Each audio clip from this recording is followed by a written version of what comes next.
نشرح لك صدرك ووضعنا عنك وزرك الذي أنقض ظهرك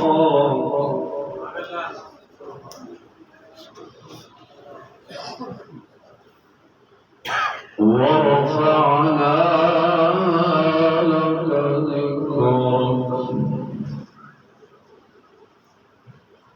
اللهم صل على محمد وعلى آل محمد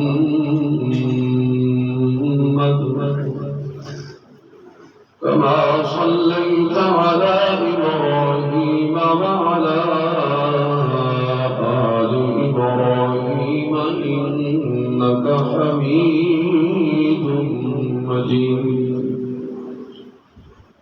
اللهم بارك على محمد وعلى آل محمد كما باركت على إبراهيم وعلى آل إبراهيم إنك حميد مجيد.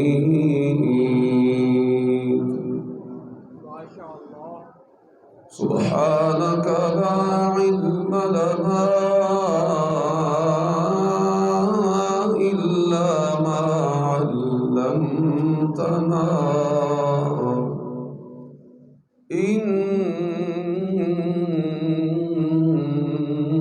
إنك أنت العليم الحكيم.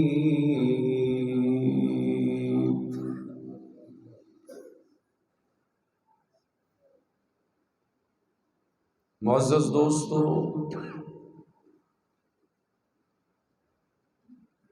آج اللہ کی توفیق سے اور اپنے مخدوم مکرم استاذی مکرم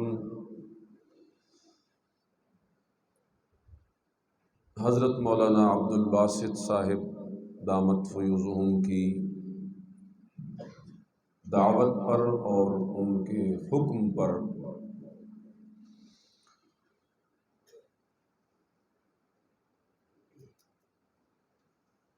قرآن و سنت کی تبلیغ کی نسبت سے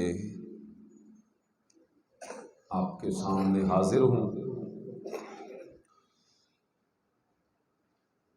میرے دائیں بائیں میرے اساتذہ کرام تشریف رکھتے ہیں.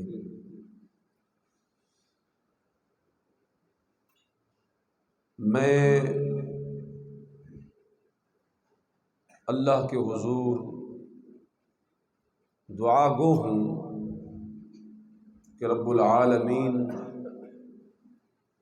میرے ان اساتذہ کو سلامت رکھے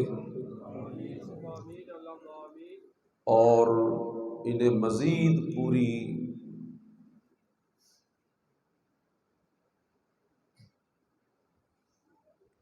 طاقت و قوت کے ساتھ دین حق کی یہ خدمت کرنے کی توفیق نصیب فرمائے.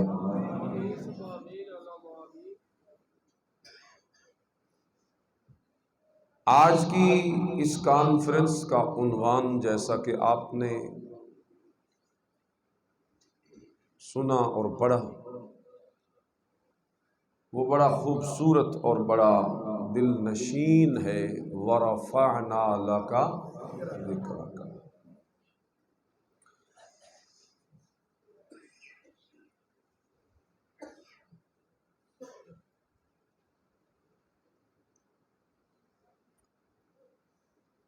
میں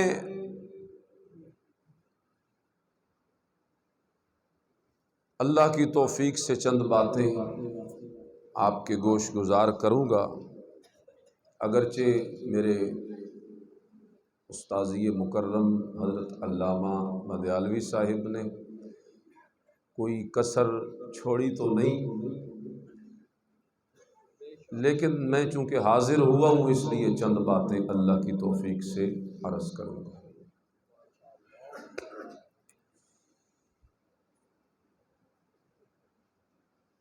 میرے دوستو، آمنہ کے لال محبوب کبریا محبوب خدا جناب محمد الرسول اللہ صلی اللہ علیہ وسلم اس کائنات کی وہ عالمگیر اور آفاقی شخصیت ہیں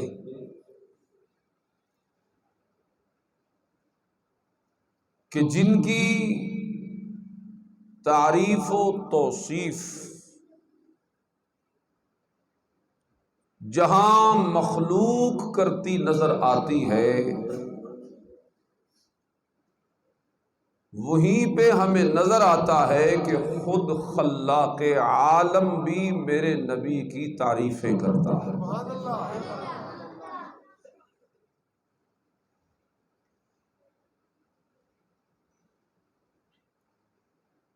اب دو رستے ہیں ہمارے پاس کہ رسول اللہ صلی اللہ علیہ وسلم کے ذکر کی اس محفل میں ہم وہ تعریفیں آپ کو پڑھ کے سنائیں جو مخلوق کرتی ہے، یا وہ تعریفیں پڑھ کے سنائیں جو خود خالق دو جہاں کرتا ہے۔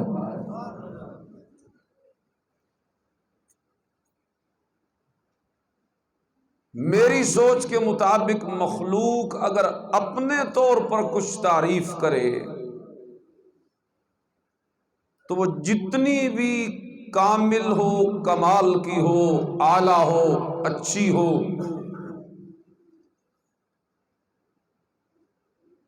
لیکن وہ چونکہ رسول اللہ صلی اللہ علیہ وسلم کی تعریف مخلوق کے ہاتھوں سے ہے، غیر نبی کے ہاتھوں سے ہے، لہذا وہ ناتمام ہے، وہ ناقص ہے۔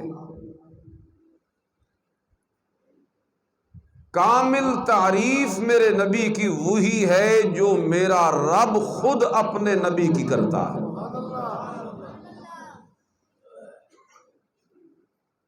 مخلوقات میں سے چاہے کوئی کتنے بڑے علم والا ہو، رتبے والا ہو، درجے والا ہو، کوئی بڑے سے بڑا خطیب، کوئی ادیب، کوئی مفکر، کوئی مدبر، کوئی محقق، کوئی مفسر، کوئی محدث، کوئی چھوٹا یا بڑا، حتیٰ کہ تمام انبیاء، یہ میرے نبی کریم صلی اللہ علیہ وسلم کی تعریف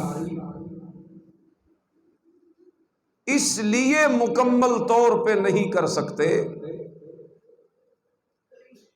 کہ کائنات پوری میں سوائے خدا کے کوئی بھی ایسا نہیں جسے میرے محبوب کے اصل مقام اور درجے کا شعور اور ادراک ہو۔ کوئی کسی کی تعریف تب کرتا ہے یا کسی کے رتبے یا مقام کا تعین تب کرتا ہے جب وہ اس سے بڑے رتبے والا ہوتا ہے۔ بڑا ڈاکٹر تو چھوٹے کی تعریف یا اس کے رتبے کا تعین کرے گا، لیکن چھوٹے کو تو کوئی حق نہیں پہنچتا کہ وہ اپنے سے بڑے رتبے والے ڈاکٹر کے رتبے کا تعین کرتا پھرے۔ اس کا تو وہ فیلڈ ہی نہیں، اس کا تو وہ درجہ ہی نہیں، اس کی تو وہاں پہنچ ہی نہیں، بلکہ یوں کہوں اس کی تو وہاں تک سوچ بھی نہیں جا سکتی جہاں تک وہ رتبے والا پہنچ چکا ہے۔ کوئی انجینئر ہے، کوئی عالم ہے، کوئی کاریگر ہے، کوئی صاحب فن یا صاحب کمال، چھوٹا کبھی بڑے کے رتبے کا تعین نہیں کر سکتا۔ ہاں البتہ بڑا چھوٹے کے رتبے کا تعین کر سکتا ہے۔ یہی وجہ ہے کہ مخلوقات میرے نبی کریم صلی اللہ علیہ وسلم کے مقام و مرتبے کو کبھی کما حقہ بیان نہیں کر سکتی۔ اس کی وجہ یہ ہے کہ مخلوقات کو جناب رسول اللہ صلی اللہ علیہ وسلم کے اصل درجے اور رتبے اور اصل شان اور مقام کا پتہ بھی جب ادراک ہی نہیں ہے تو کوئی اس مقام کو بیان میں کیسے لا سکتا ہے جو رتبہ اس کے دماغ میں ہی نہیں آ سکتا۔ زبان پہ تو تب آئے جو پہلے دماغ میں آئے۔ جب جناب رسول اللہ کے رتبوں کی کوئی حد نہیں، میرے آقا کی تعریفوں توصیفوں کی اور شان اور مقام کی کوئی حد نہیں، یہی وجہ ہے کہ بڑے بڑے شعراء، بڑے بڑے مصنف، بڑے بڑے زبان دان، بڑے بڑے کلام کے ماہر، وہ بڑا لکھتے چلے گئے جناب رسول اللہ کی تعریف میں، بہت کچھ کہتے چلے گئے، لیکن اخیر پہ جا کے انہوں نے بھی اپنے ہاتھ جوڑ دیے، بلکہ ہاتھ کھڑے کر دیے اور کہنے لگے تھکی ہے فکر رسا مدح باقی ہے، قلم ہے آبلا پا مدح باقی ہے، تمام عمر لکھا مدح باقی ہے، ورق تمام ہوا مدح باقی۔ یعنی وہ کہتے ہیں کہ ہم لکھ لکھ کے ہماری وہ جو تخیل کی پہنچ ہے نا وہ تھک چکی ہے، اب ہمارے قلم گھس چکے ہیں، ہماری عمریں ختم ہونے کو ہیں، ہمارے ورق ختم ہونے کو ہیں، لیکن جناب رسول اللہ کی تعریف کا ایک حصہ بھی ہم سے مکمل ہے۔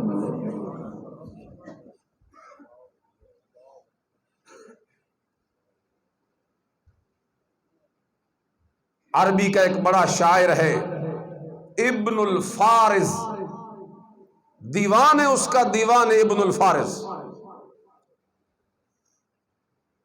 وہ بھی جناب رسول اللہ کی تعریف کے بارے میں یہی کہتا ہے اذ اللہ اسنا بالذی هو اہلہ علیہ فما مقدار ما یمدح الورا وعلی تفنن واصفیہ بوصفہ یفنى الزمان وفیہ ما لم یوصف۔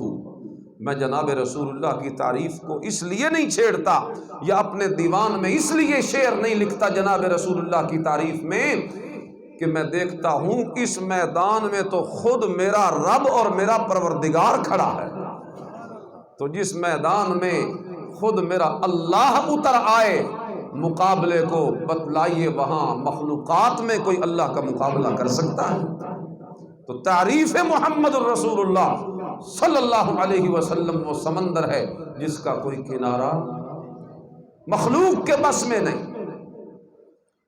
غالب بہت بڑا شاعر ہے، غالب بھی کہتا ہے غالب ثنائے خواجہ بیزداں گذاشتی کہ آزاد مرتبہ دان محمد است، کہ میں جناب رسول اللہ کی تعریف کو ہاتھ اس لیے نہیں لگاتا، میں نے یہ معاملہ اللہ کے حوالے کر چھوڑا ہے، کیونکہ جب مجھے مقام اور رتبے کا پتہ ہی نہیں، میں کہتا ہوں کوئی بے ادبی نہ ہو جائے، کوئی گستاخی نہ ہو جائے، میں لکھنے بیٹھوں اپنے طور پہ کوئی تعریف کروں تو جب مجھے اس مقام کا پتہ نہیں تو کہیں غلطی نہ کر بیٹھوں۔ بس میں نے یہی سوچا ہے کہ جو اس نبی کے رتبے کو جانتا ہے میں اس تعریف کو اسی اللہ کے حوالے کروں۔ یہ بات میں نے شروع میں کیوں کی بھلا؟ اس لیے کی کہ میں بھی جناب رسول اللہ صلی اللہ علیہ وسلم کی تعریف کے لیے گویا اللہ نے مجھے بٹھایا ہے اس منبر پر، اس مسند پر، لیکن میں بھی اسی روش پہ چلتے ہوئے اپنے ہاتھوں کو کھڑا کر رہا ہوں کہ کہاں وہ اور کہاں میں، تو کجا من کجا، کہاں وہ کہاں میں ان کی تعریف و توصیف بھلا کیسے پڑھ سکتا ہوں اپنے طور پر؟ ہاں میں اتنا کر سکتا ہوں کہ اپنے طور پہ تو میں کچھ نہیں کر سکتا، ہاں البتہ اللہ کی بیان کی ہوئی تعریف قرآن کی روشنی میں آپ کو سنا سکتا ہوں، بس وہی سناؤں گا۔ اور شاید جو موضوع لکھا ہوا ہے اشتہار میں وہ بھی ایک شاید اسی سوچ کے تحت لکھا ہے وَرَفَعْنَا لَكَ ذِكْرَكَ، کہ اس محفل میں وہی تعریف کی جائے گی جناب رسول اللہ کی جو خود کون کرتا ہے۔ آج تو لوگ عشقیہ اصطلاحیں جناب رسول اللہ کے لیے استعمال کرتے ہیں، کوئی میرے نبی کو کیسی مثال دیتا ہے بیہودہ سی، کوئی کیسا لفظ بولتا ہے اپنی کھلی پنجابی اور اس زبان کا لیکن جناب رسول اللہ کے دربار کے ادب کا تقاضا یہ ہے کہ اپنی طرف سے کچھ کہنے کی بجائے اسی تعریف پہ اعتبار کیا جائے جو خود اللہ اپنے محبوب کی کرتا ہے۔ یہ میری ابتدائی باتیں گویا اس چیز کا اظہار تھا کہ میں کچھ نہیں یا میں کچھ نہیں کر سکتا، میں وہی پڑھ کے سناؤں گا جو اللہ کا قرآن کہتا ہے۔ اب آپ درود شریف پڑھیں، میں شروع کرتا ہوں۔ بسم اللہ۔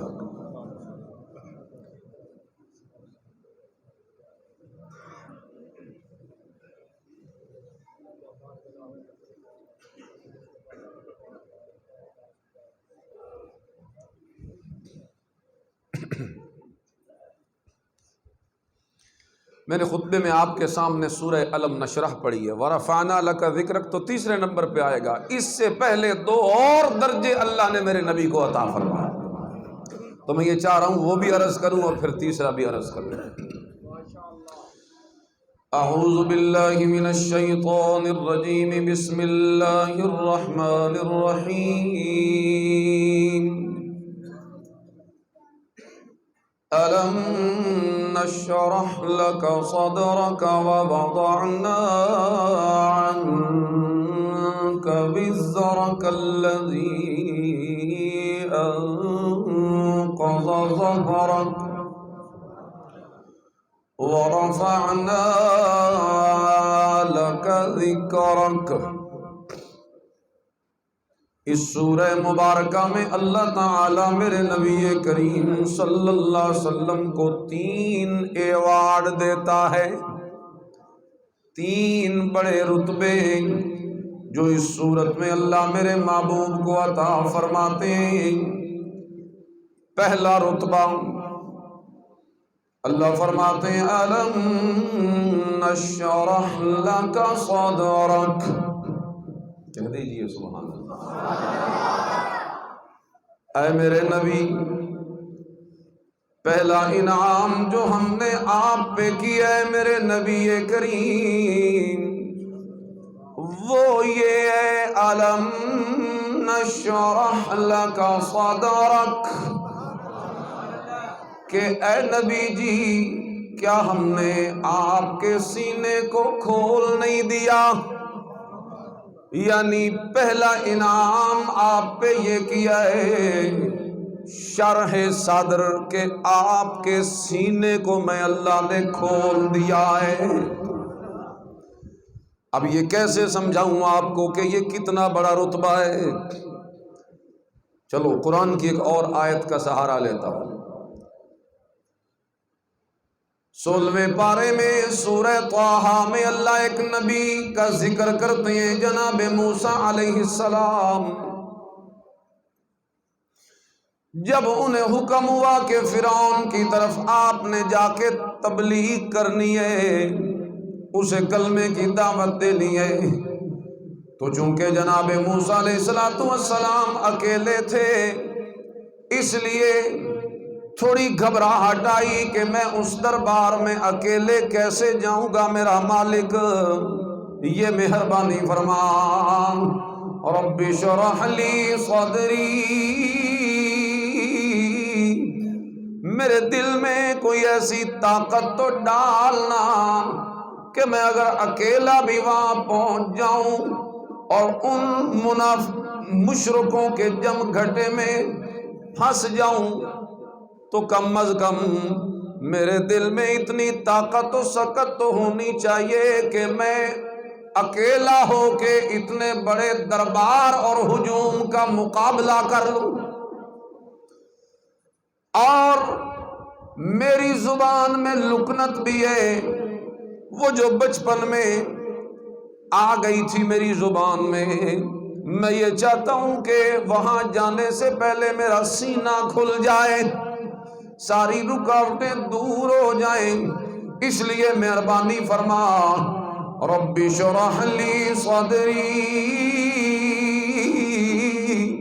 اے میرے پروردگار میرا سینہ کھول دے۔ یہاں رک کے ایک بات کرتا ہوں کہ موسیٰ پیغمبر ہوں یا کوئی اللہ کا نبی ہو، جب بھی وہ کسی مشکل میں پریشانی میں گھرتا ہے، جب بھی کسی حاجت اور ضرورت میں پھنستا ہے، تو ہر نبی کا مسلک الانبیاء فی مسئلۃ الدعاء، دعا و پکار کے مسئلے میں ہر نبی کا مسلک یہ ہے کہ پکار غائبانہ ہوگی تو صرف کس کی؟ اللہ کی یا اللہ ہی کی؟ اللہ ہی کی۔ اللہ اکبر کبیرہ۔ غائبانہ پکار کا حقدار بولیے اکیلا۔ یہی وجہ ہے کہ پیغمبر اپنے رب کو پکارتے ہیں اور کہتے ہیں ربی، اے میرا پالنہار، اشرح لی صدری، میرا سینہ کھول دے۔ اللہ تبارک و تعالی اپنے نبی کی دعا کو قبول کرتا ہے، اور اللہ تعالیٰ اپنے نبی کا شرح صدر فرما دیتے ہیں۔ یہ میں نے اس لیے عرض کیا تاکہ آپ کو پتہ چلے کہ شرح صدر کتنی بڑی نعمت ہے، کتنا بڑا ایوارڈ ہے، کتنا بڑا اعزاز ہے کہ ایک نبی اللہ کا مانگ کے اللہ سے یہ رتبہ لے۔ لیکن جس وقت میرے نبی کریم صلی اللہ علیہ وسلم کا نمبر آتا ہے، میرے نبی کریم نے اللہ سے مانگا بھی کوئی نہیں، اللہ سے مانگ کے لیا بھی کوئی نہیں، لیکن دیکھیے میرے رب کو میرے نبی کریم سے کتنا پیار ہے کہ میرا رب کہتا ہے اے میرے نبی، تو نے مجھ سے مانگا بھی کوئی نہیں، لیکن میں خود تجھے کہتا ہوں الم نشرح لک صدرک، اے میرے نبی ہم نے بن مانگے تیرا سینہ کھول دیا۔ یہ پہلا اعزاز، شرح صدر، سینہ کھولنا۔ اب سنیے کہ اس کا مطلب کیا ہے، شرح صدر کہتے کس کو ہے؟ شرح صدر کس کو کہتے؟ دو مفہوم ہیں اس کے۔ ایک تو روحانی طور پہ اللہ نے میرے نبی کریم کے سینے میں اتنی وسعت رکھی، کائنات کے سارے علوم بھی یہاں سما گئے، دنیا کا سارا سب سے بڑا صبر بھی یہاں ڈال دیا، استقامت استقلال کو بھی یہاں ڈال دیا، دنیا کی ہر نعمت کو اللہ نے میرے نبی کریم صلی اللہ علیہ وسلم کے سینے میں ڈال دیا۔ یعنی اب کوئی نعمت ایسی نہیں جو میرے نبی کریم کے سینے میں نہ آئی ہو۔ الم نشرح لک صدرک۔ اور دوسرا معنی مفسرین کرام یہ فرماتے ہیں کہ اس سے مراد حقیقتاً سینہ کھولنا، شق صدر، حقیقتاً سینہ چیرنا، دل نکالنا، اور پھر اس میں وسعتیں بھرنا، علم و حکمت بھرنا۔ یہ جناب رسول اللہ کے ساتھ 4 مرتبہ ہوا۔ ایک مرتبہ بچپن، جب آپ کی عمر 4 سال تھی، حلیمہ سعدیہ کی گود میں پلتے تھے، اس وقت جبریل آئے، آپ کا سینہ چیرا، اندر سے دل نکالا، اور وہ جو بچوں کے دلوں میں لہو و لعب ہوتا ہے بچپن کا، اسے نکالا اور نبوی بچپن بھر دیا، تاکہ اس نبی کا بچپنا بھی تمام بچوں سے جدا ہو، ممتاز ہو، عام بچوں کی طرح یہ محمد نہ بنے، بلکہ یہ میرا نبی ایسا بچپنا گزارے کہ اس کا بچپنا بھی تمام بچوں کے لیے اسوہ، ماڈل اور نمونہ بن جائے۔ دوسری مرتبہ جب آپ کی عمر 10 سال تھی، یہ اس لیے کیا گیا دوبارہ جب جوانی کی منزلوں پہ چڑھنے لگے تھے، کیونکہ جوانوں میں آپ کو پتہ ہے قوت غضب، قوت شہوت، قوت غضب یہ ہوتی ہے ہر جوان میں۔ اللہ تعالیٰ نے جوانی سے پہلے میرے نبی کے سینے کو شق کروا کے وہ تمام چیزوں سے پاک کر دیا اور ایسا نکھار دیا میرے نبی کے سینے کو اور دل کو کہ اب جوانوں کے لیے محمد عربی کی جوانی بھی نمونہ بن گئی۔ تیسری مرتبہ شق صدر آپ کا اس وقت ہوا جس وقت جناب رسول اللہ صلی اللہ علیہ وسلم کو نبوت دی جانے لگی، تاکہ اس دل میں اتنی سکت و طاقت تو بھر دی جائے کہ یہ اللہ کی وحی قرآن کو برداشت کرنے کی طاقت میں اور پوزیشن میں ہو جائے، کیونکہ اب اس سینے پہ کیا اترنا ہے؟ اللہ کا قرآن۔ لہٰذا اس کے لیے تیسری مرتبہ شق صدر کیا گیا، اور چوتھی مرتبہ جناب رسول اللہ صلی اللہ علیہ وسلم کا شق صدر اس وقت کیا گیا جب اللہ نے آپ کو معراج کروایا۔ کیونکہ دنیا کا ایک بندہ جب عالم ملکوت میں جائے گا تو ظاہر بات ہے وہاں تو عجائبات ہوں گے، عجیب عجیب چیزیں اور مناظر ہوں گی، جب انہیں دیکھنا ہے تو دنیا کا کوئی بندہ کیسے ان کو دیکھ کے برداشت کر سکتا ہے؟ بس اس سے پہلے شق صدر کیا تاکہ وہ حزن و ملال بھی میرے نبی کے سینے سے نکال دیا جائے جو کفار کی طرف سے آپ کو پہنچا تھا، اور وہ طاقت اور سکت بھی بھر دی جائے کہ عالم دنیا کا بندہ عالم ملکوت کے عجائبات دیکھے اور اس کا دل کبھی گھبرائے۔ یہ 4 مرتبہ شق صدر رسول اللہ کا ہوا۔ یہ پہلا انعام اللہ نے دیا، الم نشرح لک صدرک، اے میرے نبی کریم صلی اللہ علیہ وسلم، ہم نے آپ کا سینہ کیا کھول نہیں دیا؟ الم نشرح لک صدرک۔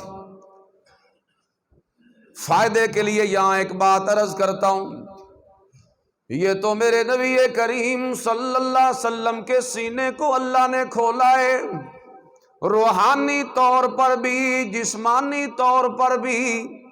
میرے نبی کریم صلی اللہ علیہ وسلم کو ساری دنیا سے ممتاز کرنے کے لیے میرے نبی کریم صلی اللہ علیہ وسلم کو یہ رتبہ عطا کیا گیا، لیکن چونکہ کلمہ پڑھنے والا ہر بندہ میرے نبی کریم صلی اللہ علیہ وسلم کے نور سے ضرور فیض یاب ہوتا ہے، لہذا میرا رب کبھی کبھی کسی مومن کو بھی اس شرح صدر میں سے حصہ عطا کر دیتا ہے۔ نبی کا تو ہوا شرح صدر، کبھی کبھی مومنوں کا بھی شرح صدر کسی کسی کا ہوتا ہے، اور یہ بڑی نعمت ہے۔ دعا کیجیے اللہ ہمیں شرح صدر والی نعمت نصیب فرمائے۔ آمین تو آنکھ دے ہو، ضرورت نہیں ہے آپ کو۔ شرح صدر، افمن یرید اللہ ان یہدیہ یشرح صدرہ للاسلام۔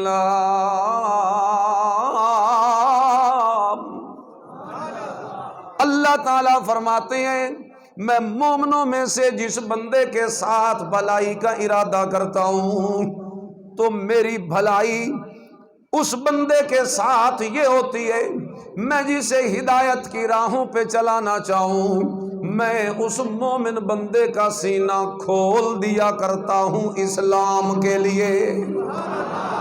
یعنی شرح صدر مومنوں کو بھی نصیب ہوتا ہے، اور یہ بڑی نعمت ہے یار، اللہ ہمیں نصیب فرمائے، کہو آمین۔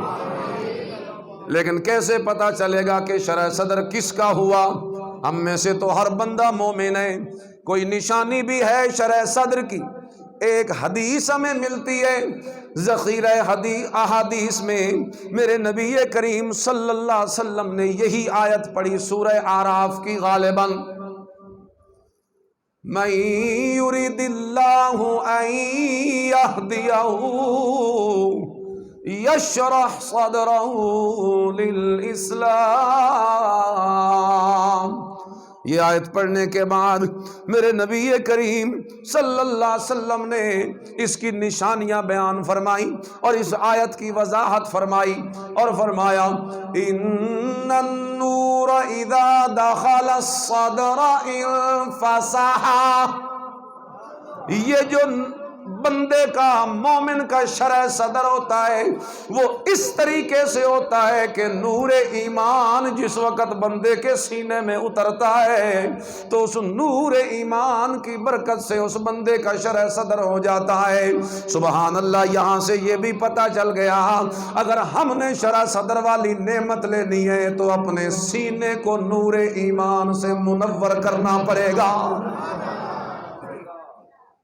ایسے نہیں ملتا، سینے کو نور ایمان سے بولیے بھائی منور کرنا پڑے گا، اپنے سینے کو نور ایمان سے، وہ بولو تو صحیح یار، ناراض بیٹھے ہو، منور کرنا۔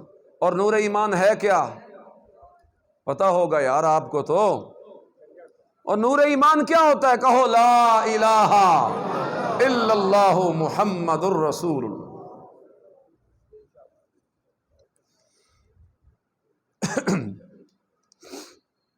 نور ایمان لا الہ الا اللہ بات آئی ہے تو سرگودا شہر میں بیٹھا ہوں، میرے اساتذہ میرے دائیں بائیں بیٹھے ہیں، تو یہ کیسے ہو سکتا ہے کہ میں لا الہ الا اللہ پڑھ کے ایسے ہی آگے نکل جاؤں؟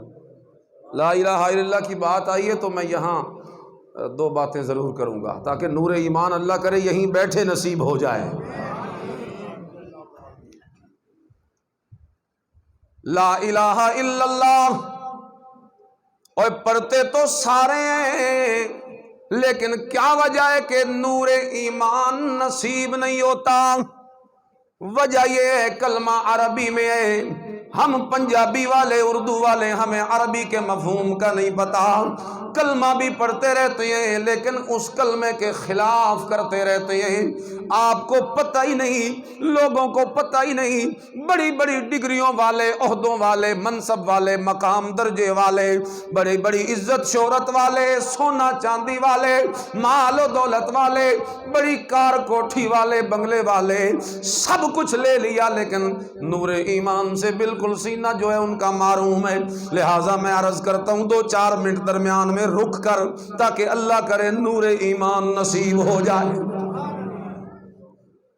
کیا وعدہ ہے کلمے میں یار؟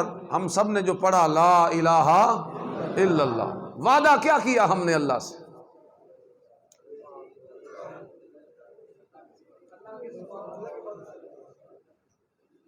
لا الہ الا اللہ کہ اللہ کے سوا کوئی، زور سے بولو، اللہ کے سوا کوئی معبود۔ یہ معبود کا لفظ عربی زبان کا ہے، ان لوگوں کو سمجھ نہیں آتا کہ کلمے میں ہم نے اللہ سے وعدہ کیا کر رکھا ہے، کون سی توحید کا ہم نے کلمے میں اللہ سے اقرار کیا، کیا وعدہ کیا ہم نے اپنے رب کے ساتھ۔ آپ تو استاد محترم کی زبان سے سنتے رہتے ہیں توحید کا مفہوم، میری تو کوئی حیثیت ہی نہیں مجھ ناچیز کی، طالب علم کی، لیکن میں عرض کرتا ہوں ذرا سنیے، ہو سکتا ہے کسی بندے کو اس انداز سے مسئلہ سمجھ آ جائے۔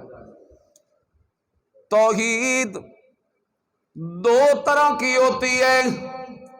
توحید کی کتنی قسمیں مین بڑی؟ زور سے بولو۔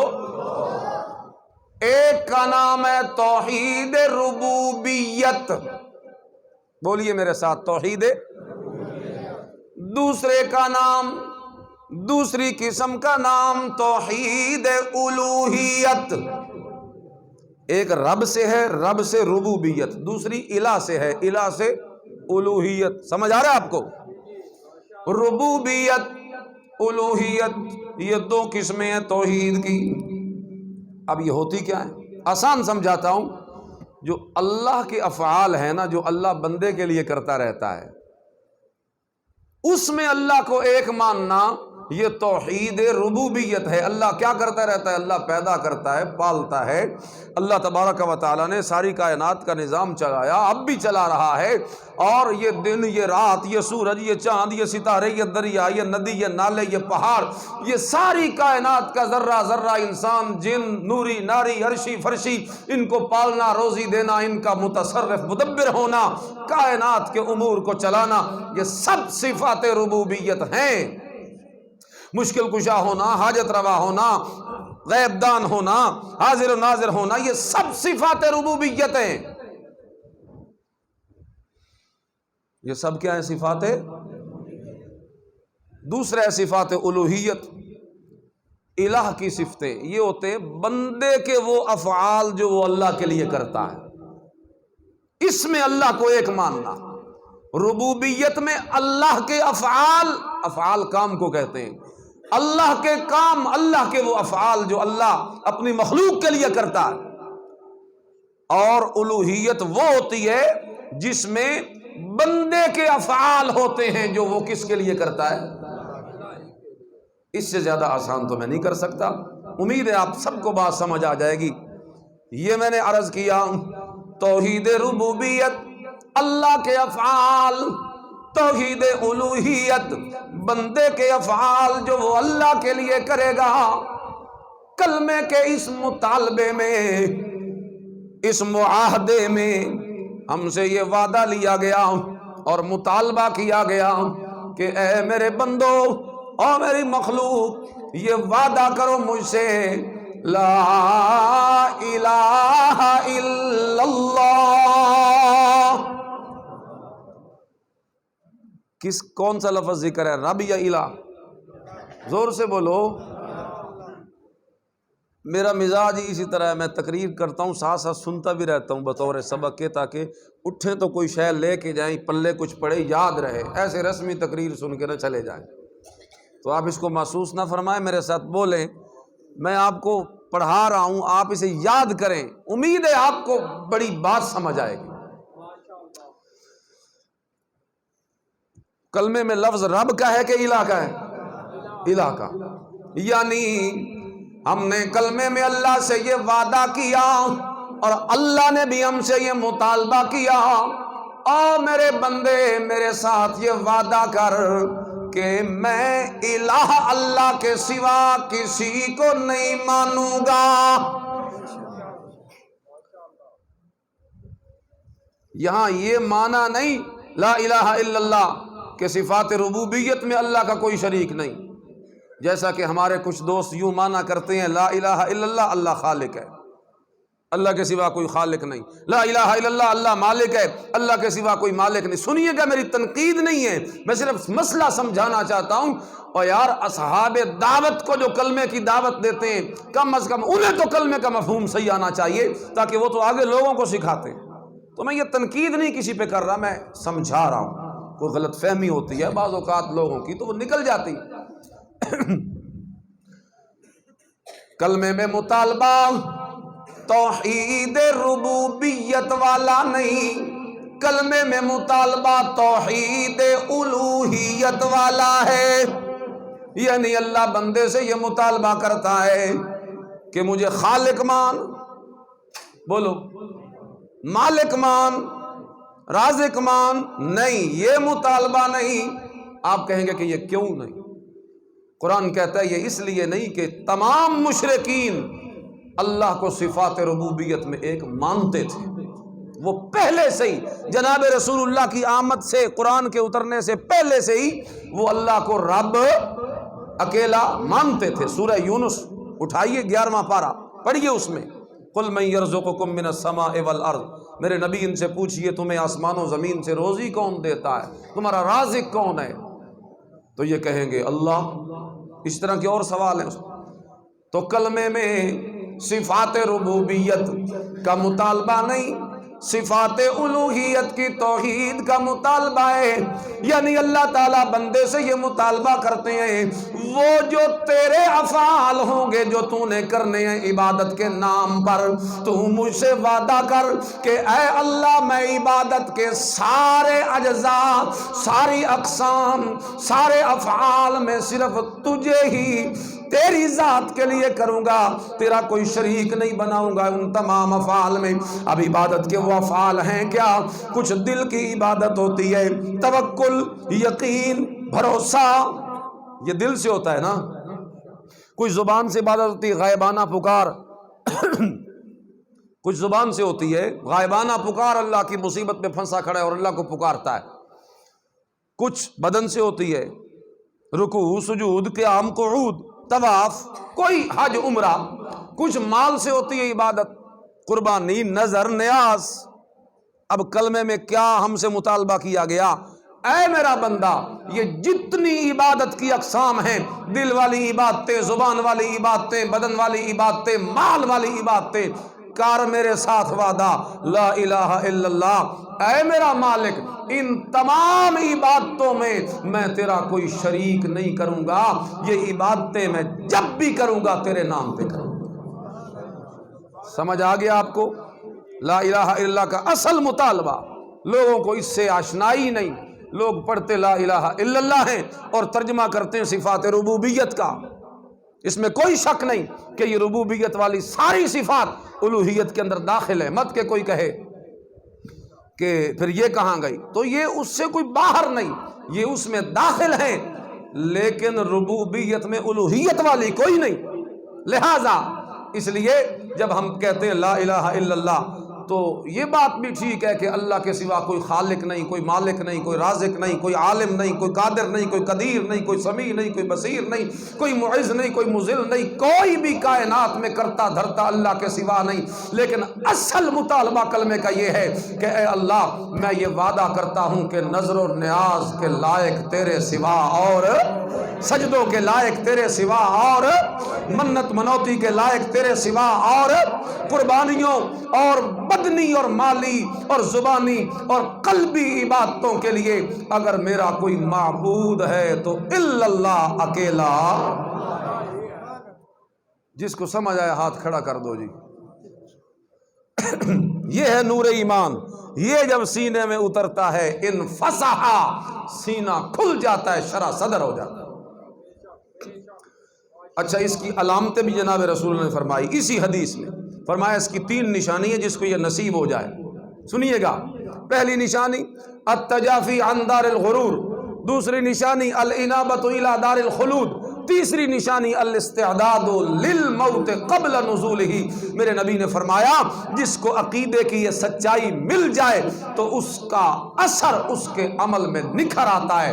یہاں سے ایک اور مسئلہ بھی سمجھ آ گیا، شرح صدر صرف عقیدے کی سچائی کو نہیں کہتے، شرح صدر تب ہوتا ہے جب عقیدہ دل سے سچا ہو اور اس کا اثر اعمال میں نکھر آئے، اس کا اثر اعمال میں نکھر آئے، بندہ دنیا سے بے رغبت ہو جائے، پہلی نشانی، آخرت کی فکر میں لگ جائے اور موت کی تیاری میں لگ جائے۔ دنیا سے بے رغبت، آخرت کی فکر اور موت کی، یہ 3 باتیں آپ یاد رکھیں۔ جس بندے میں یہ پائی گئی ہیں اور عقیدہ اس کا ٹھیک ہے، موحد ہے، اور دنیا سے دل نہیں لگاتا، آخرت کی فکر زیادہ اسے لگ گئی ہے اور موت کی تیاری کرتا رہتا ہے۔ موت کی تیاری کیا ہے؟ ایک موقع پہ حضرت ملا علی قاری رحمہ اللہ نے لکھا کہ موت کی تیاری بھی 3 نشانیاں ہیں اس کی۔ نمبر 1، بندہ ہر وقت توبہ سے رہے، ٹوٹے تو پھر کر لے، ٹوٹے تو پھر کر لے، توبہ سے رہے۔ نمبر 2، عبادت میں مشغول رہے، کس میں؟ عبادت میں مشغول رہے۔ اور نمبر 3 فرماتے ہیں اپنی طاقتوں کو اللہ کی رضا کے لیے خرچ کرنے والا۔ آج ہماری طاقتیں شیطان کے راہ میں خرچ ہو رہی، بالخصوص اپنے نوجوان ساتھیوں، بھائیوں سے، اپنے طالب علم ساتھیوں سے کہتا ہوں کہ ہماری طاقتیں، جوانی کی طاقتیں، سماعتوں کی طاقتیں، بصارتوں کی طاقتیں، بولنے کی طاقتیں، چلنے کی طاقتیں، پکڑنے کی طاقتیں، سوچنے کی طاقتیں، یہ ساری طاقتیں ہماری شیطان کے رستے میں خرچ ہو رہی ہیں، ہمیں فکر ہی نہیں۔ اور جو ان طاقتوں کو رحمان کے رستے میں نہیں کھپاتا وہ گویا موت کی تیاری میں نہیں، اور جو موت کی تیاری میں نہیں اس کا شرح صدر نہیں، اور جس کا شرح صدر نہیں اسے ایمان کی چاشنی نصیب ہی کوئی نہیں۔ تو ان چیزوں کا تعلق ہمارے شرح صدر کے ساتھ ہے۔ یہ نہیں کہ صرف عقیدہ عقیدہ عقیدہ، موحد موحد، ٹھپا لگ گیا میرے تے، میں اب جنتی ہوں، جنت تو میرے نام ہو گئی۔ اور یہودی عیسائی کہتے تھے نحن ابناء اللہ واحباؤ، ہم اسی کے ہیں، پیارے ہیں، محبوب ہیں، اب جنت ہماری، ہم جنت کے ٹھیکیدار، لن تمسنا النار الا ایاما معدودہ، کوئی ہمیں جنت جہنم نہیں لے جا سکتا، ہم جہنم گئے بھی صحیح تو 2-4 دنوں کے لیے جائیں گے، جنت ہماری ہے۔ آج ہم بھی اسی پہ کیا کر کے بیٹھ گئے، ہم نے عمل کو فضول جانا ہے، حالانکہ آپ کو پتا ہے عمل کیا ہے؟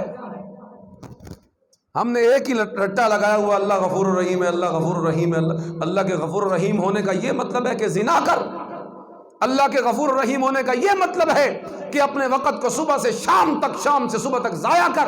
اللہ کے غفور الرحیم ہونے کا یہ مطلب ہے جان بوجھ کے نماز نہ پڑھ؟ اللہ کے غفور الرحیم ہونے کا یہ مطلب ہے سود کھا، رشوت لے، جھوٹ بول، غیبت کر؟ خدا را اللہ کی اس صفت کا مذاق نہ اڑائیے۔ اللہ کی اس صفت کا یہ مطلب نہیں کہ اس صفت پہ تکیہ کر کے گناہ رج رج کے کرو، نہیں، اس کا اصل مطلب یہ ہے او میرا بندہ تو میرے رستے میں ایک دفعہ اٹھ کے آ تو صحیح میرے دربار میں، اس سفر میں میرے تک پہنچنے تک درمیان میں تو ضرور گرے گا، درمیان میں تو ضرور گرے گا، درمیان میں ضرور تجھے دھکا لگے گا، درمیان میں ضرور تو دائیں بائیں ہونے کی شیطان کے وسوسے کی وجہ سے کوشش کرے گا، لیکن تو میری طرف آ، میں غفور الرحیم ہوں، تو گرے گا میں خود اپنی رحمت کے ہاتھوں سے اٹھا لوں گا۔ یہ مطلب ہے غفور الرحیم۔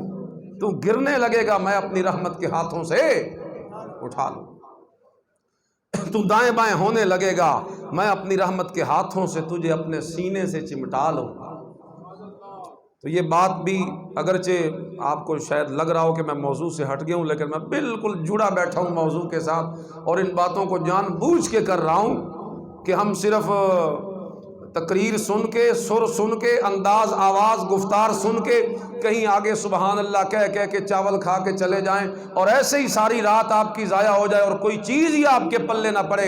یہی تو فرق ہے ہمارے اندر ان لوگوں کے اندر جنہوں نے باہر شور مچا رکھا ہے، جھنڈیاں اٹھا کر، جلوس نکال کر، موٹر سائیکل سہ کر، سلنسر پھاڑ کر، اور اس طریقے سے دنیا میں جناب انہوں نے رسول اللہ کی آمد کا یہ مقصد ظاہر کیا ہے کہ میرے نبی اس لیے آئے کہ دنیا میں شور شرابہ کیا جائے، میرے نبی اس لیے آئے رستوں کو بند کر دیا جائے، میرے نبی کریم اس لیے آئے دوسروں کے گھروں اور دروازوں پہ جا کے انہیں چڑھایا جائے، منکر کہا جائے، جان بوجھ کے دوسرے کو تنگ کیا جائے، ماحول خراب کیا جائے۔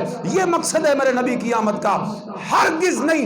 میرے نبی کی آمد کا مقصد یہ ہے کہ میرے نبی کریم کے نور ایمان سے اپنے سینوں کو منور کیجئے، میرے نبی کے قرآن کو اپنے سینے سے لگائیے، میرے نبی کے احکام پہ عمل کیجئے، تعلیمات سیرت کا سیکھنا اور پھر ان پہ عمل کرنا جو کہ عقیدہ اور عمل ہے، ان دو چیزوں کو جوڑ کے چلنا اپنی زندگی میں، یہ اصل میرے نبی کی آمد کا مقصد ہے۔ آج ہم عمل سے بیگانے ہیں۔ کیوں بیگانے ہیں؟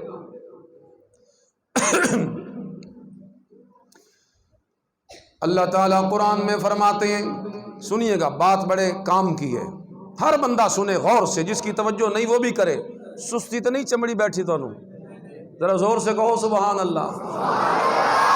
جو بالکل بیدار بیٹھا ہے وہ ساتھ ہاتھ بھی اٹھا کے کہے سبحان اللہ۔ جڑا اس تو زیادہ بیدار ہے وہ دونوں ہاتھ چاہ کے آکھے سبحان اللہ۔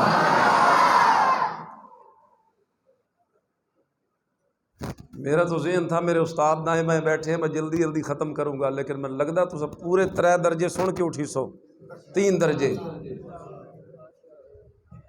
الم نشرح لک صدرک، ہاں میں وہ عمل کی بات کر رہا تھا۔ آج ہم عمل سے بیگانے ہو گئے، حالانکہ ہمیں یہ بات سمجھنی چاہیے کہ عمل سے بیگانہ تو اللہ نے اپنے انبیاء کو بھی نہیں ہونے دیا۔ نبی کا کتنا رتبہ ہوتا ہے، نبی تو بخشا بخشایا ہوتا ہے نا، لیکن اللہ تبارک و تعالی اپنے نبیوں کو بھی نبوت کے بعد مزید اگر کچھ رتبہ دینا چاہتے ہیں تو اللہ تبارک و تعالی اپنے انبیاء سے بھی عمل کی منزلیں طے کرواتے ہیں، اپنے نبیوں کو بھی اللہ عمل کے میدان میں اتارتے ہیں۔ ذرا سنیے تو صحیح، قرآن کی ایک آیت میرے ذہن میں آئی، اللہ فرماتے ہیں وَإِذِ ابْتَلَىٰ إِبْرَاهِيمَ رَبُّهُ بِكَلِمَاتٍ فَأَتَمَّهُنَّ قَالَ إِنِّي جَاعِلُكَ لِلنَّاسِ إِمَامًا۔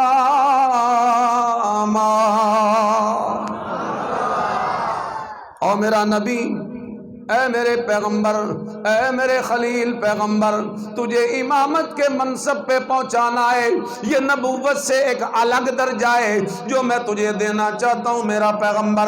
لیکن سن میرا پیغمبر، اس درجے کو حاصل کرنا ہے تو سب سے پہلے اپنے باپ کے مقابلے میں کھڑا ہونا پڑے گا۔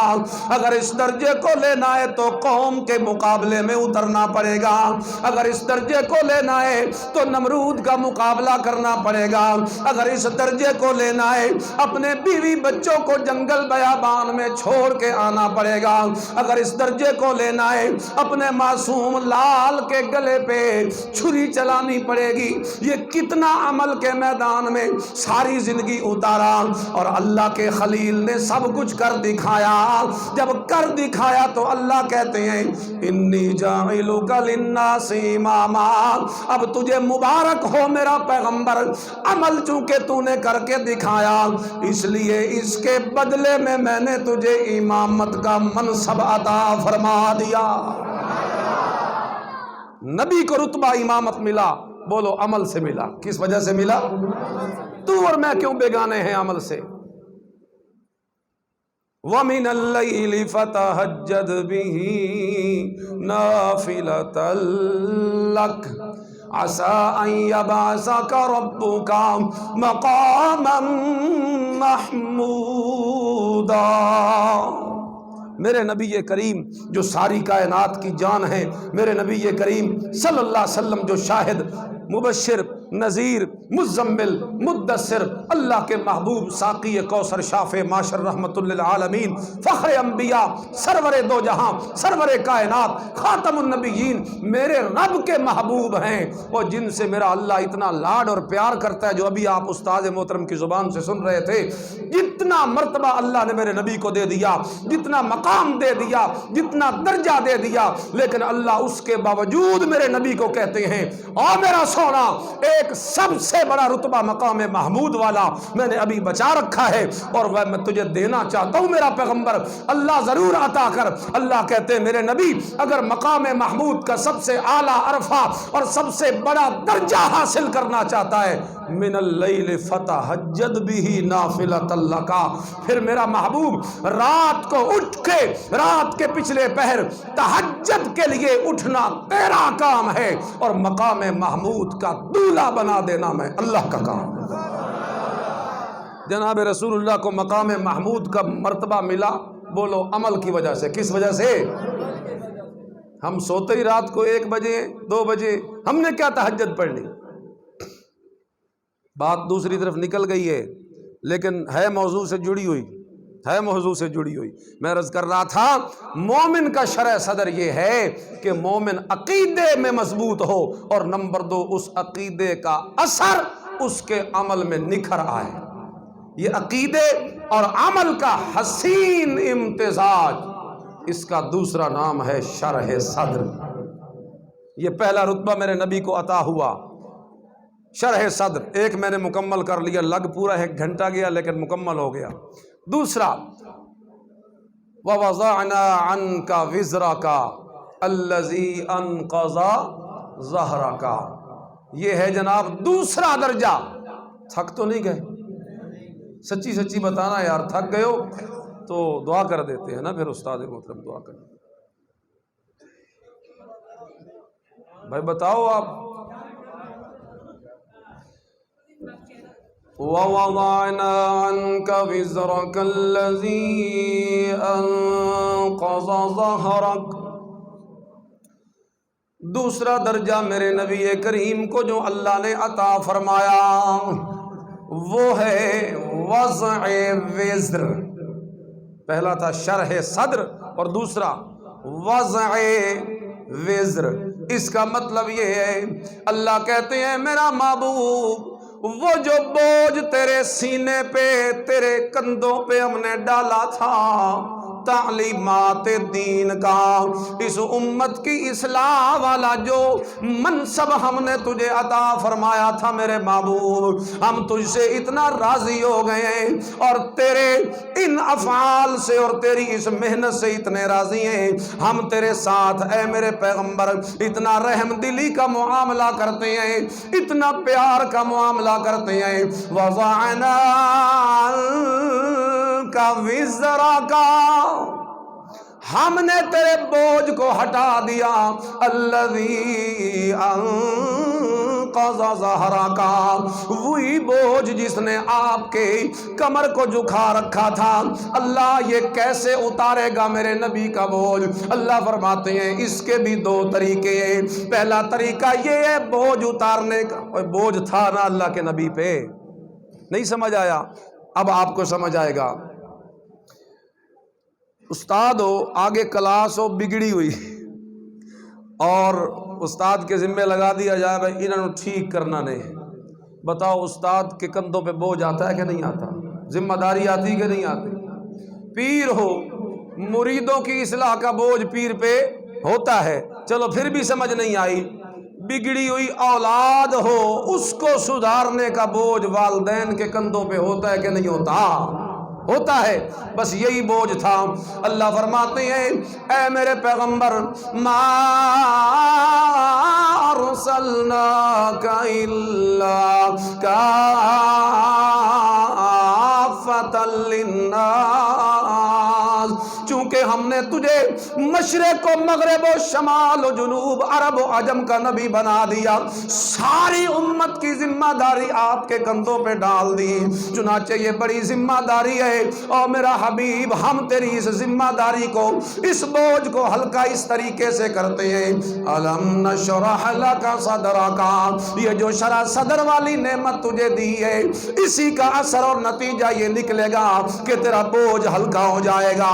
کیونکہ پہلے سینے میں تنگی تھی، جب کوئی پتھر مارتا تو سینہ تنگ ہو جاتا تھا، جب بیٹیوں کو طلاقیں ملی تو سینہ تنگ ہو گیا، جب لوگوں نے گلے میں رسیاں ڈال کے میرے نبی کریم کو گھسیٹا تو سینہ تنگ ہو گیا، جب گالیاں نکلی تو سینہ تنگ ہو گیا، جب تانے سننے پڑے تو سینہ تنگ ہو گیا۔ اب اللہ کہتے ہیں عالم نشرح لک صدرک، اب تیرے سینے میں وسعتیں پیدا کر دی، اب کوئی گالیاں نکالے تو سینہ برداشت کر جاتا ہے، اب کوئی دھکے مارے تب بھی سینہ برداشت کر جاتا ہے، اب جناب کوئی ظلم و تشدد و بربریت کرے دل برداشت کر جاتا ہے۔ یہی شرح صدر ہے جس کا نتیجہ نکلا وَضَعْنَا عَنْكَ وِزْرَكَ، اور میرے پیغمبر اسی شرح صدر کا نتیجہ ہے کہ ہم نے اسی شرح صدر کے نتیجے میں تیرے بوجھ کو ہلکا کر دیا۔ یہ ایک طریقہ۔ اور دوسرا طریقہ یہ لگایا، وہ جب آپ کا بیٹا ابراہیم فوت ہوا 18 ماہ کا، اور انہوں نے تانا مارا جناب رسول اللہ کو کہ یہ تو اس کے تو سارے بیٹے فوت ہو گئے، ان محمدن قد بطر منا، اس کی تو نسل کٹ گئی۔ اللہ نے فرمایا اے میرے پیغمبر انا اعطیناک الکوثر، اے میرے محبوب گھبرا نہ جانا، اگر تیرا ابراہیم ہم نے لے لیا تو ابو بکر تو تیرے سینے پہ کھڑا کر دیا، اس عمر کو تو تیرے دائیں بائیں کھڑا کر دیا، اس عثمان کو تو تیرا علم بردار بنا دیا، اس علی کو تو جرار بنا دیا۔ وَضَعْنَا عَنْكَ وِزْرَكَ، یہ بوجھ اللہ نے نمبر 1 تو شرح صدر کے ذریعے اتارا، اور نمبر 2 اس بوجھ کو اللہ نے صحابہ کرام کی جماعت کے ذریعے اتارا، صحابہ کے ذریعے۔ کل وہ کام جو میرے نبی اکیلے کرتے تھے، آج اس کام کو میرے نبی کے ساتھ مل کے کرنے والے 1,44,000 صحابہ کرام کی جماعت نصیب فرما دے۔ وَضَعْنَا عَنْكَ وِزْرَكَ، وَضَعْنَا عَنْكَ وِزْرَكَ، توجہ کیجئے، بوجھ ہلکا کر دیا اللہ تعالیٰ نے میرے نبی کریم کا۔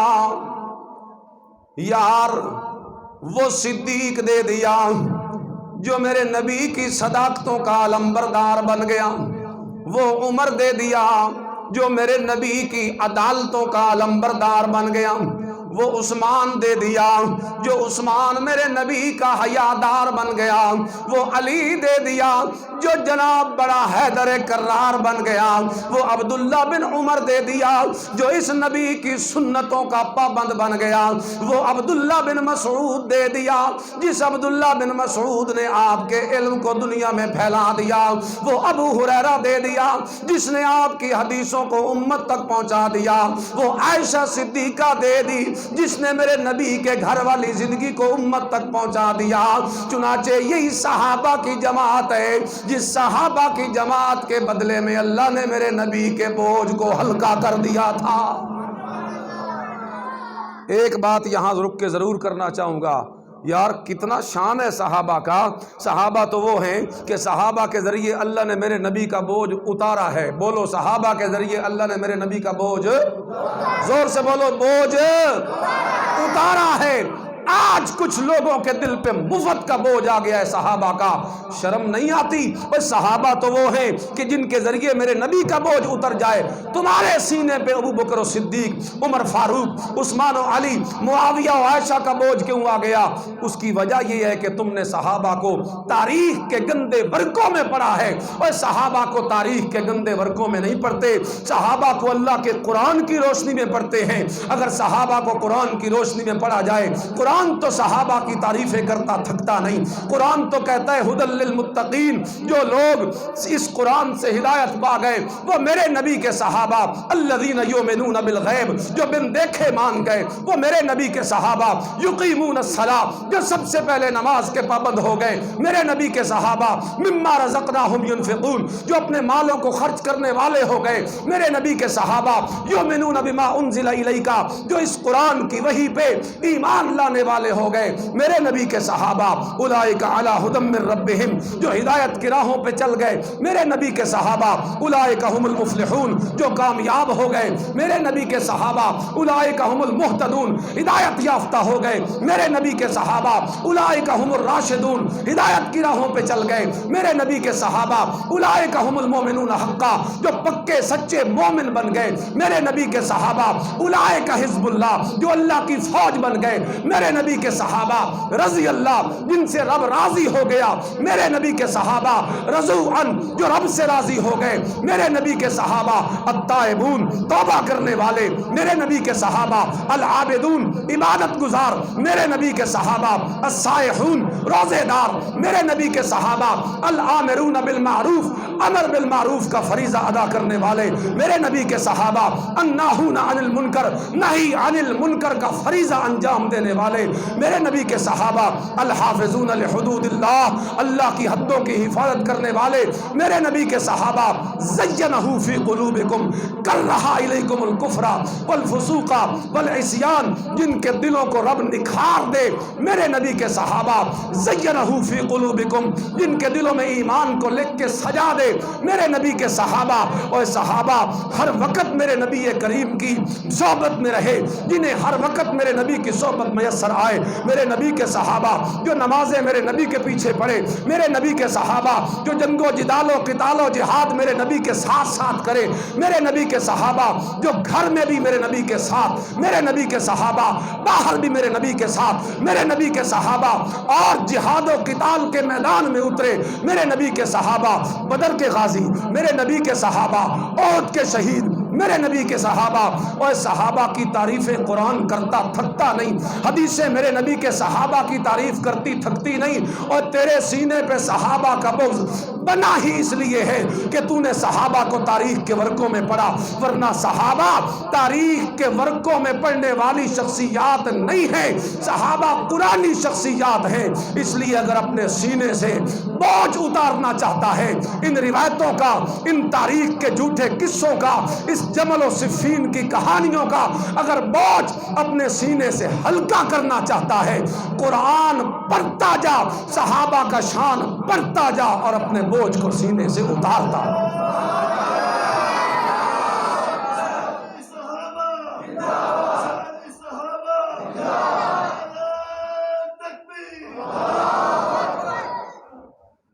صحابہ کے ذریعے تو اللہ میرے نبی کا بوجھ اتارے، تیرے سینے پہ صحابہ کا بوجھ کیوں بن گیا؟ یہ باتیں میں نے اس لیے کیے کہ آج کچھ لوگوں نے نا یہ بیڑا اٹھا رکھا ہے صحابہ پہ تنقید کا، لیکن میں حقیقت کھول کے جاؤں آپ کے سامنے، یہ صحابہ کے ناقدین کیوں لگے ہیں بھلا اس کام میں آج کل کے بالخصوص جدید سکالر؟ وجہ یہ ہے کہ انہوں نے بنا رکھے ہیں یوٹیوب پہ چینل۔ کیا بنا رکھے؟ چینل۔ ان کے چلنے ہی تب ہیں جب آئے دن کوئی نیا کٹا۔ یہ اخلاق پہ گفتگو کیوں نہیں کرتے؟ یہ نماز کے طریقے کا کلپ بنا کے اپلوڈ کیوں نہیں کرتے؟ یہ وضو کے مسائل کیوں نہیں بیان کرتے؟ یہ رسول اللہ کے اخلاق کیوں نہیں بیان کرتے؟ یہ تجارت کے اصول پہ کلپ کیوں نہیں لگاتے؟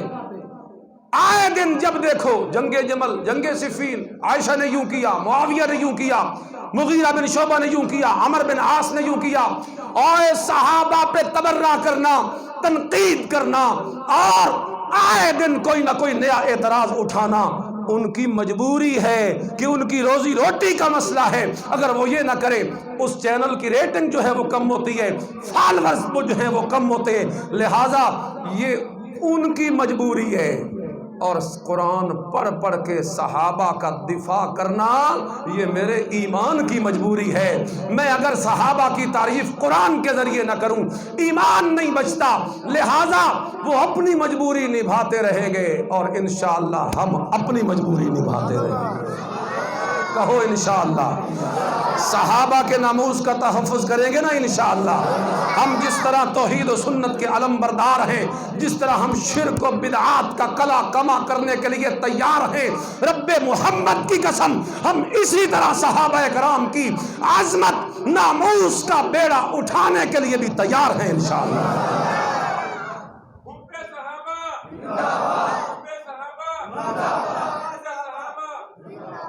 سنیے بھائی، وقت بہت زیادہ ہو گیا ہے، میں جان کے پچھلے دو اس واسطے پڑھے نا، علم نشرہ، شرح صدر، وضع وزر، اور تیسرا ہے رفع ذکر ورفعنا لک، وہ استادوں نے بیان کر دیا تھا، اس لیے میں نے کہا اب اس پہ تو مزید تبصرے کی ضرورت نہیں، کہ وہ ہمارے استاد مکرم نے بیان کر دیا ورفعنا لک ذکرک، کہ اے میرا نبی ہم نے تیرا ذکر بلند کر دیا، اس لیے میں اس پہ نہیں جاتا، وقت بھی زیادہ ہو گیا ہے، یعنی گویا کہ آپ کے جلسے کا عنوان مکمل ہو گیا۔ اللہ سے دعا ہے جو کچھ ہم نے کہا اللہ اس پہ ہم سب